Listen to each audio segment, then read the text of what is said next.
We are back. Thank you for being here again, for sticking with me through all of these videos, through all of these chapters.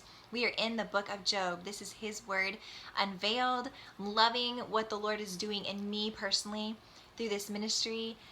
Thank you for just walking this out with me, whether it's just one person watching these videos or several. Either way, God is moving. He is working. He is blessing, and that gets me super excited. So, Lord, we thank you. We thank you for being active and present and moving. Father, help us to have opened eyes and hearts to receive, to acknowledge, to know, believe that all with all that we are, Lord, that you are that truth, that you are present, that you are active, that you are moving, that you are teaching constantly. May we hear. May we not rush over all that you are doing, in Jesus' name. Okay, today we are going to hit Job chapters 12 and 13. Those chapters we will hit in this video. So if you have not read those, hit that pause button and read through 12 and 13 on your own, not skipping over anything, taking your time, getting a grasp and understanding what they are saying, what's going on. You don't have to understand everything, but just get an understanding. You know, I always say we read to learn. Don't read just to say that you read it so that you can jump back with me. But read chapters 12 and 13 to truly learn, to get even the smallest grasp of what's going on. And the Lord can just take that and move you anywhere with just the smallest amount of understanding. So go for it, do that, and then we'll walk through this together. Okay, starting in chapter 12, Job is responding to Zophar's counsel. So we just saw in the last video in chapter 11 that Zophar, this third friend, came, gave, sat down with Job and had a little counseling session, gave the same message that his other two friends, Eliphaz and Bildad, gave. So same message is being relayed over and over again to Job in the fact that it's his sin. So they're saying it's your sin that's causing the suffering. All you have to do is take care of the sin and your life will be smooth, because that's how God works. That's who God is. If you're living well, then you're going to have a smooth life. And they're speaking way out of terms, something that is not biblical, but speaking this over and over again, condemning Job and saying, just deal with your sin and it'll all be well. So Job's response then to Zophar's counsel, and Zophar speaking this and saying that his sin is causing his suffering. Okay, so right away, just starting off in verse 1, then Job responded, "Truly then you are the people, and with you wisdom will die, but I have intelligence as well as you. I am not inferior to you. And who does not know such things as these? I am a joke to my friends. The one who called God, and he answered him. The just and blameless man is a joke." That's going back to even chapter 10, where it says, where he says, "And if I am righteous, I dare not lift up my head." This is in verse 15. "I am sated with disgrace and conscious of my misery." So he says the just and blameless man is a joke. He speaks that in chapter 12. And that goes back into that and saying, I am righteous. I am just and blameless, as he speaks in here. And I am a joke.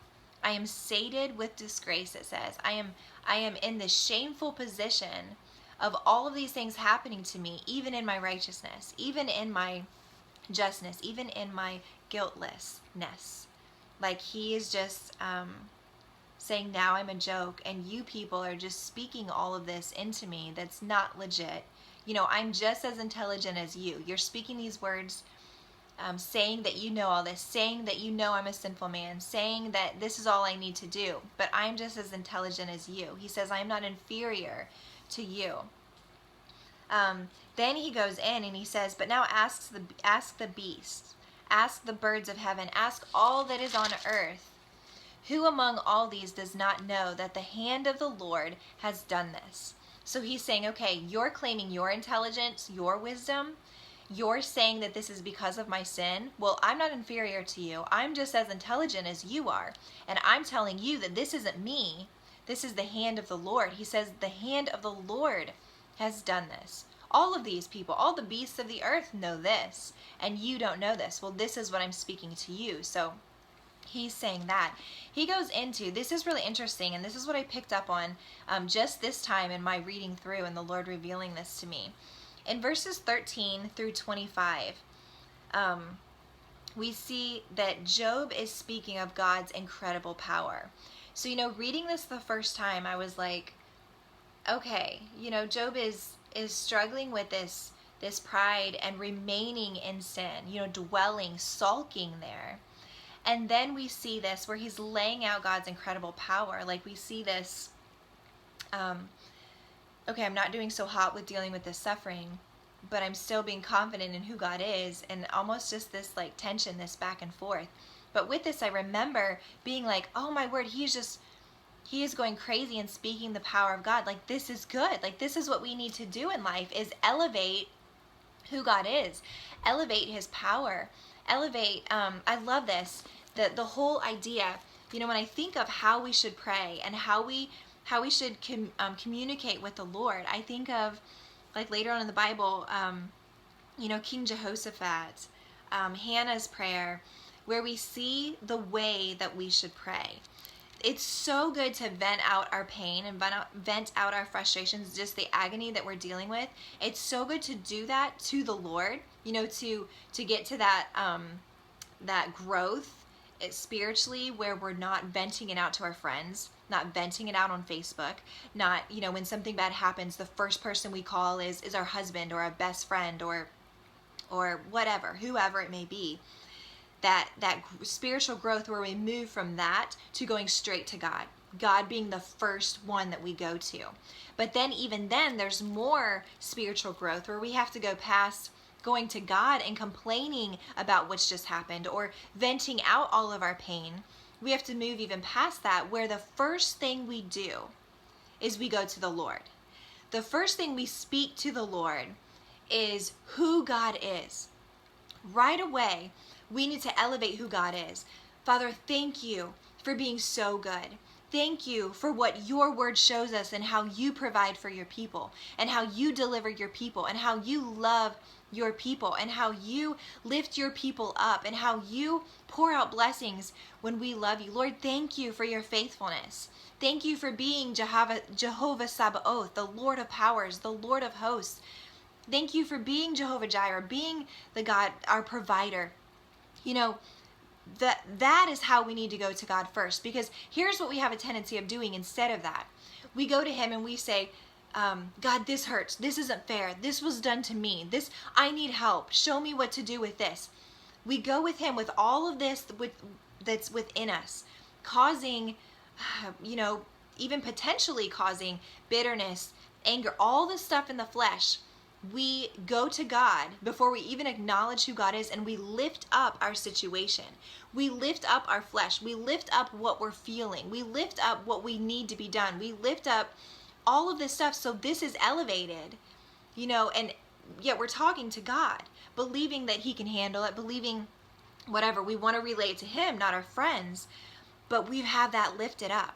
But when we go to God and we do, as I said just before this, and speaking who he is, God, this is you. You are able. You are fully capable of dealing with any of this. You are all powerful. You are my God. You love me. Your plans are good for me. When we do that, we elevate God. When we do that, first thing we do, then we lift him higher. And by the time that we're done speaking of all the goodness of who God is, of how great he is, then by the time we get to just dumping out what we're feeling and what we're going through, that just comes below. It swoops in below in this position that it may feel just as bad, but at the same time, it doesn't seem as bad because we have placed it underneath a higher power. So that elevating God, we have given him permission to be roaming above, to be in this authoritative, powerful position, so that when he's up here and we lay out our stuff, he's got it covered. He just comes over top of it and takes over.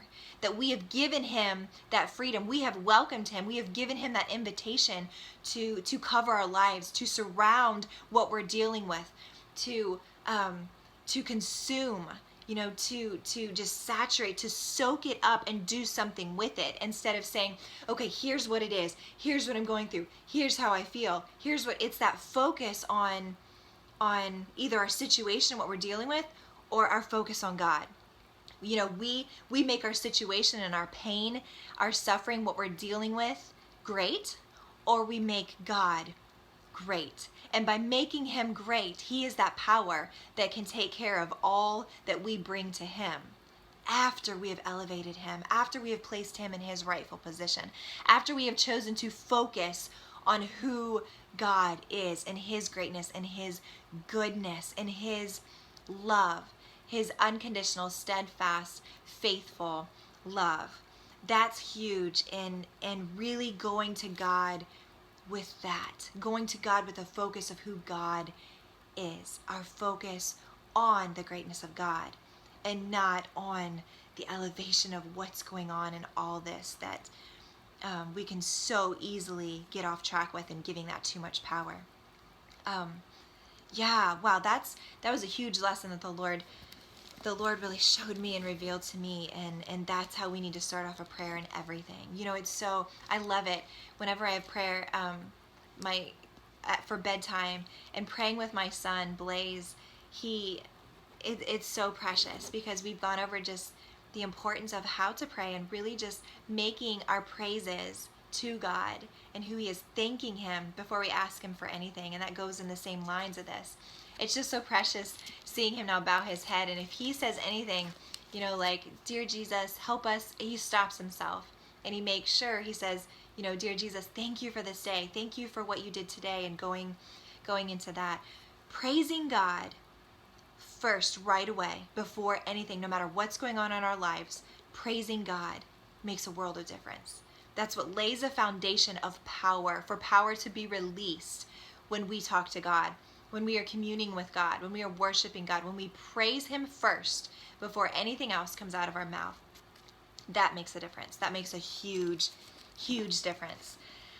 Okay, so way off track of Job, and that's okay, because I know that changed my life. That is a powerful truth to walk in, to choose to walk in. With that though, and along those lines, we're going into how Job lays out God's incredible power. And I was explaining that I remember reading through this, and I'm like, that's so good that God is paying attention, or Job is paying attention and really lifting up and focusing on the power of God. But then reading through this last time, Father made it so clear the way that Job is expressing God's incredible power. He's not only speaking his power, but he's speaking his power against Job. So he's again placing himself like, God, you're all powerful, but your power is being against me. And this is what it's doing to me. He starts off in 13. With him are wisdom and might. To him belong counsel and understanding. And we're like, yes, Job, yes. Way to focus on that.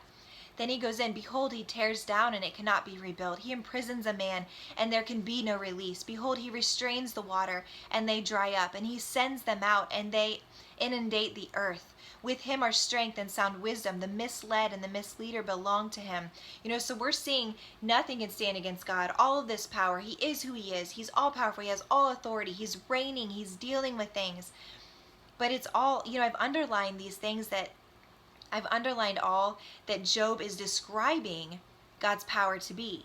He tears down, imprisons man, restrains the water, sends them out. Counselors walk barefoot, makes fools of judges, loosens the bond of kings. Priests walk barefoot, overthrows the secure ones, deprives the trusted ones in speech, takes away the discernment of the elders, pours contempt on nobles, loosens the belt of the strong, reveals mysteries from the darkness, brings the deep darkness into light, makes the nations great, then destroys them, enlarges the nations, then leads them away, deprives of intelligence the chiefs of the earth's people, makes them wander, grope in darkness, he makes them stagger. All of this, I've underlined just these parts of these verses. We see like, yes, this is the power of God. God is able to do all of this. But taking a closer look, we really point out that Job is bringing up these people who are, the secure ones, the noble ones, the kings, the just ones, the light. And then he's bringing that up and speaking of how God is against that, of how the darkness comes in, of how he strips their power, of how he makes them naked, how he makes them stagger and wander around aimlessly. He is not just speaking God's power, that you are almighty, you are good, but more of this is what you do to those who are good. This is how you are against those who are living rightly. He is placing himself in that position of, I am part of these people I'm talking about. I am placing myself with these nobles, with these righteous men, with these secure ones. And I am speaking of how you and your power are against me, and claiming this case against God and defending himself, saying, this is what's taking place, God. Do you not see me? Do you not understand that I am this righteous and you have been against me? It just takes on a different perspective on how Job is speaking of God's power. We see then, and that finishes up chapter 12. We see in chapter 13, he goes right in verse 1, behold, my eye has seen all this. My ear has heard and understood it. What you know, I also know. I am not inferior to you. So he is speaking again. That is in response to Zophar.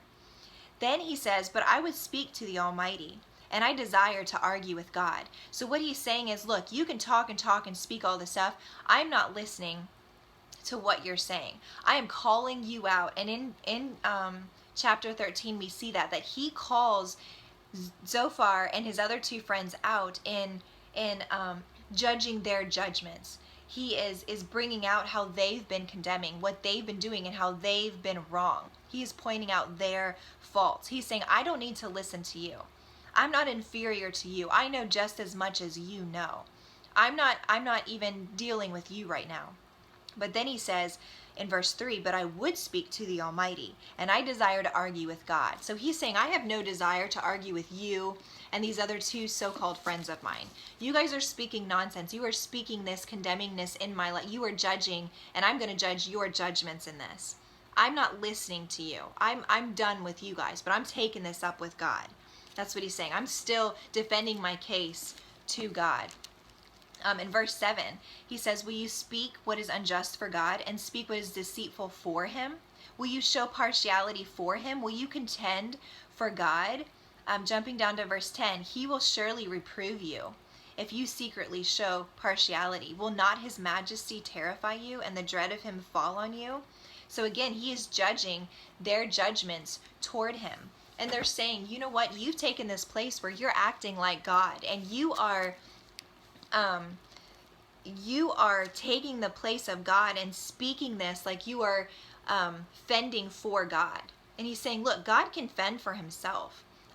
Why are you guys speaking this against me when God can fend for himself? You're taking the place of God and you're speaking this into my life when you don't know. This is about God, and he can fend for himself. He's saying, quit looking, trying to appear like you're doing well, like you're being this high important person that God is sending for me to acknowledge something that's not even legit. He's saying God can fend for himself. Then here in verse 13, he says, be silent before me so that I may speak. So again, we saw that at the beginning where he's like, I'm done with you. I'm done arguing with you.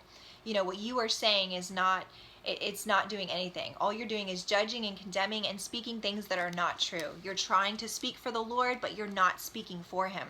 He says, be silent before me so that I may speak.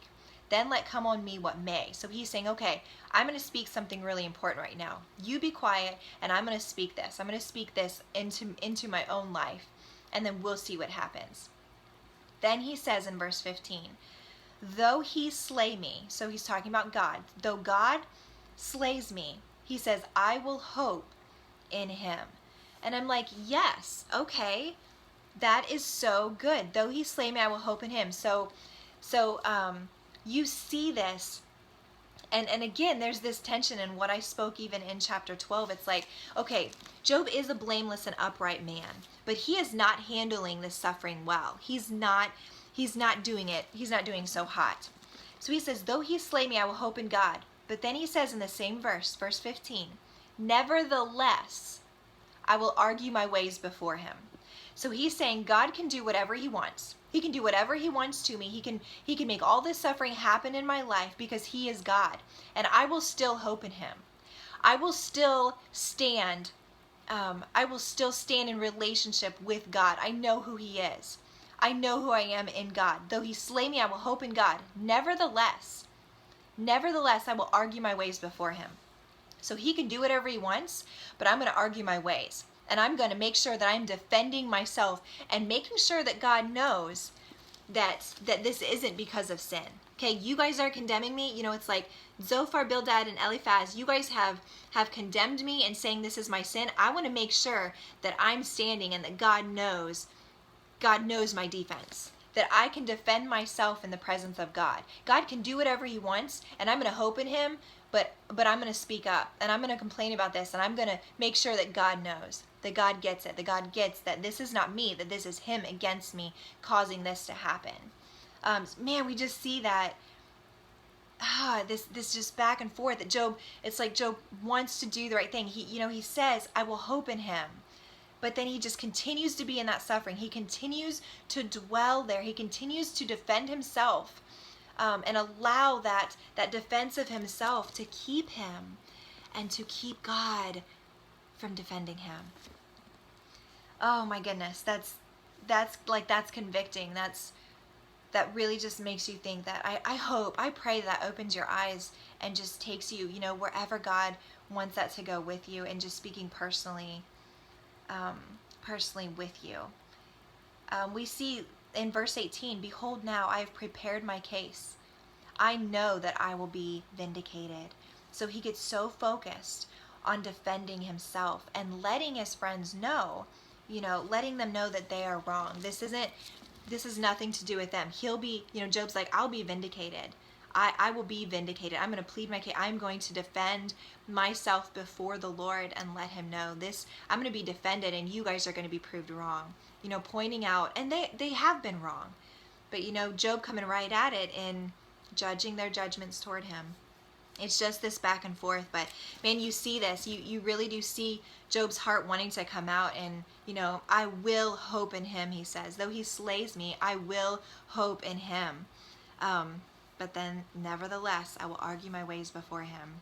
Wow, we just see that pull, the what do I do? How do I do this? Sorting it all out, really getting a grasp on what is within Job that needs dealt with, that needs healed, that truly needs restored.